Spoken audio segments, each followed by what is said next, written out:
Folate से भरपूर शाकाहारी खानों पर बने स्पोकन ट्यूटोरियल में आपका स्वागत है।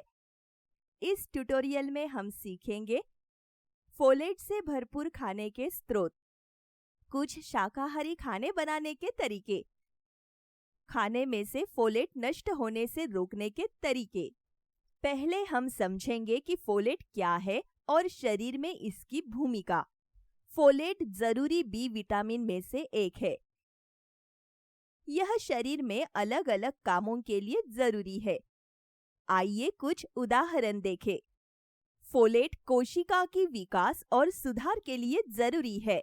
तंदुरुस्त गर्भावस्था के लिए भी यह जरूरी है।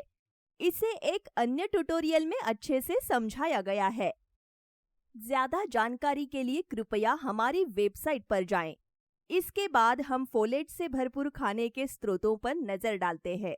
फलियां और दालें बहुत अच्छे स्रोत है। हरी पत्तेदार सब्जियां भी फोलेट से भरपूर होती है। उदाहरण के लिए पालक, राजगिरा के पत्ते, अरबी के पत्ते और अगाथी के पत्ते। फूलगोभी, सहजन और भिंडी जैसी कुछ सब्जियों में भी फोलेट होता है। आइए अब खाना बनाने के तरीके देखें। पहली रेसिपी है छोले की चटनी।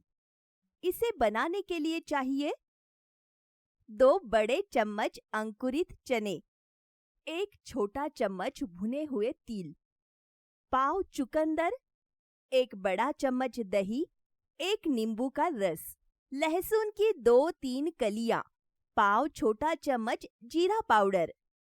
आपको जरूरत होगी 1 बड़ा चम्मच तेल और नमक अपने स्वादानुसार। मैं पहले अंकुरण की प्रक्रिया समझाऊंगी। छोले को धोकर रात भर पानी में भिगो दे। बाद में पानी में से धोकर छान ले और छोले को एक छलनी पर अंकुरित होने के लिए रख दे। छोले को ढककर रख दीजिए। आप उन्हें एक साफ सूती या मलमल के कपड़े में भी बांध सकते हैं। अंकुरण में 1 या 2 दिन लग सकते हैं।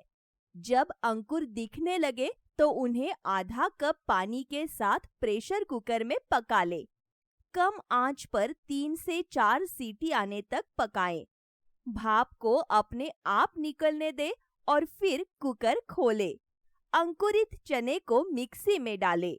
बाकी सारी सामग्री डालकर एक मुलायम सा घोल बना ले।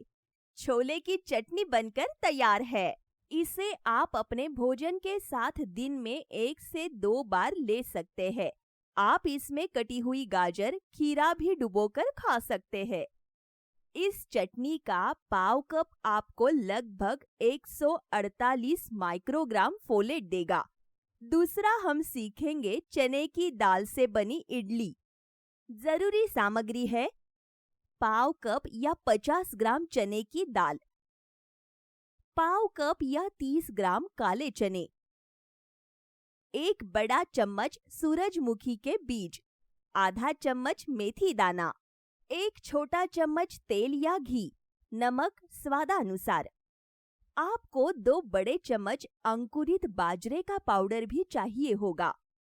इसे बनाने के लिए सबसे पहले बाजरे को अंकुरित कर ले और फिर इसे सुखा ले। सुखाने के लिए इसे भूनकर धूप में रख दे। फिर इसे पीसकर पाउडर बना ले। अब मैं आपको इडली बनाने की विधि बताऊंगी। चने धोकर एक कटोरे में रात भर के लिए भिगो दे। एक अलग कटोरी में काले चने और मेथी के बीज एक साथ भिगो दे। अगली सुबह धो ले और ज्यादा पानी निकाल दे।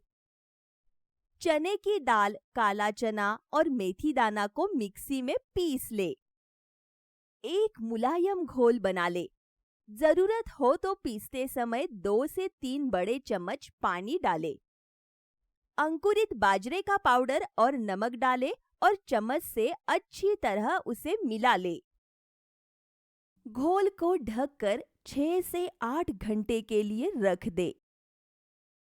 इसे गर्म जगह पर रख दे। घोल में खमीर उठने पर इडली प्लेटों को साफ हाथ से थोड़ा सा तेल लगाकर चिकना करे। घोल को प्लेट में डाले। घोल पर कुछ भुने हुए सूरजमुखी के बीज डालकर सजाएं। प्लेटों को स्टीमर में रखें और 10 से 15 मिनट तक पकाएं। यदि आपके पास स्टीमर नहीं है तो बिना सीटी के कुकर का भी इस्तेमाल कर सकते हैं। कुकर या स्टीमर के पाव भाग में पानी भरिए और इडली को भाप में पका लीजिए। चने की दाल से बनी इडली तैयार है।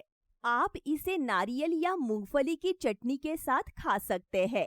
5 मध्यम आकार की इडली आपको लगभग 103 माइक्रोग्राम फोलेट देगी। आइए अब गवार फली और अंकुरित मोठ करी बनाते हैं। इसलिए जरूरी सामग्री है 50 ग्राम या मुट्ठी भर गवार फली, 20 ग्राम या 2 बड़े चम्मच अंकुरित मूंग दाल, 2 बड़े चम्मच भुनी हुई मूंगफली, 1 बड़ा चम्मच कसा हुआ नारियल, आधा टमाटर, आधा प्याज, आधा चम्मच जीरा। जरूरी मसाले हैं आधा छोटा चम्मच लाल मिर्च पाउडर, आधा छोटा चम्मच हल्दी पाउडर, आधा छोटा चम्मच जीरा पाउडर। आपको इसकी भी जरूरत होगी। 1 बड़ा चम्मच तेल या घी और स्वादानुसार नमक। इस ट्यूटोरियल में अंकुरन के तरीके को पहले समझाया गया है। सबसे पहले भुनी हुई मूंगफली, नारियल, टमाटर और प्याज का पेस्ट बना ले। एक बर्तन में तेल गरम करें और उसमें जीरा डालें।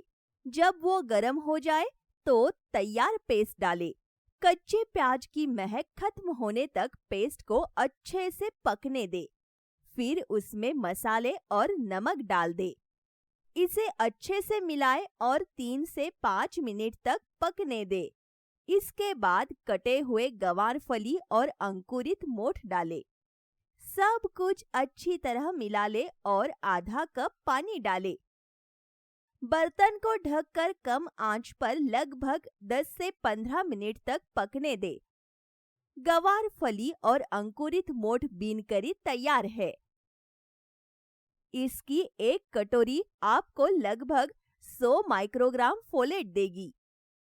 आप इसको मोठ की जगह हरे चने के अंकुर से भी बना सकते हैं। गवार फली की जगह फरज फली इस्तेमाल कर सकते हैं। आखिरी रेसिपी है पालक और दही की सब्जी। इसके लिए जरूरी सामग्री है आधा गुच्छा या 100 ग्राम पालक, 3 बड़े चम्मच दही, 1 बड़ा चम्मच भुनी हुई मूंगफली, आधा प्याज, 1 छोटा चम्मच भुना हुआ बेसन, 1 हरी मिर्च, 1 करी पत्ते की टहनी। जरूरी मसाले हैं आधा छोटा चम्मच हल्दी पाउडर, पाव छोटा चम्मच जीरा पाउडर, पाव छोटा चम्मच राई, 2 चम्मच तेल और नमक अपने स्वादानुसार ले। प्रक्रिया: पालक के पत्तों को अच्छी तरह धोकर डंठल हटा दीजिए। अब पालक के पत्तों को भाप दे। एक बर्तन के पाव भाग में पानी भरिए। बर्तन के बीच में एक स्टैंड रखें।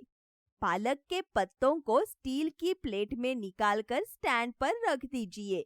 बर्तन को ढककर कम आंच पर 2 मिनट तक पका लीजिए। उबले हुए पालक को निकालकर ठंडा होने दे और फिर बारीक काट ले। दूसरे कटोरे में दही ले। नमक डाले, हल्दी पाउडर, भुना हुआ बेसन। इसे अच्छे से फेंट ले। इसके बाद एक बर्तन में तेल गरम करे, राई और करी पत्ता डाले। फिर कटा हुआ लहसुन, प्याज, हरी मिर्च डाले और अच्छी तरह से भुने। जब प्याज गुलाबी हो जाए तो इसमें फेंटा हुआ दही डाले। जीरा पाउडर डालकर 2-3 मिनट तक पकाएं। पाव कप पानी डाले और करी को उबाल आने दे। आंच बंद कर दे और फिर उबले कटे हुए पालक डाले। भुनी हुई मूंगफली के दानों से सजाएं। पालक और दही की सब्जी तैयार है। इस करी की 1 कटोरी आपको फोलेट का लगभग 123 माइक्रोग्राम देगी। पालक की जगह अरबी के पत्ते या राजगिरा के पत्तों को भी इस्तेमाल कर सकते हैं। चूंकि फोलेट गर्मी के प्रति संवेदनशील है, इसलिए खाना बनाते समय इसकी कुछ मात्रा खत्म हो जाती है। इसलिए खाने की कच्ची चीजों पे आधार पर बताए गए खाने में फोलेट की मात्रा आंकी जाती है। ऐसे कई तरीके हैं जिनसे खाना बनाते समय फोलेट की बर्बादी को कम कर सकते हैं। धीमी से कम आंच पर पकाएं। भोजन को बार बार गर्म न करें। दाल और फलियां को पकाने से पहले रात भर भिगो दे। इससे खाना पकाने में समय कम लगेगा। फोलेट को सोखे जाने के लिए खमीर और भुनने से मदद मिलेगी। फोलेट पानी के प्रति भी संवेदनशील होता है, इसलिए सब्जियों को उबालने के बजाय भाप दे या भुने। साबुत फलियों को अंकुरित करने और पकाने से इनकी फोलेट की मात्रा बढ़ जाएगी। अपने खाने में पर्याप्त फोलेट का सेवन पक्का करने के लिए इन बताई गई बातों को याद रखें। अब यह ट्यूटोरियल यही समाप्त होता है। यह स्क्रिप्ट बेल्ला टोनी द्वारा अनुवादित है। मैं स्नेहांकिता देवगेकर आपसे विदा लेती हूँ। हमसे जुड़ने के लिए धन्यवाद।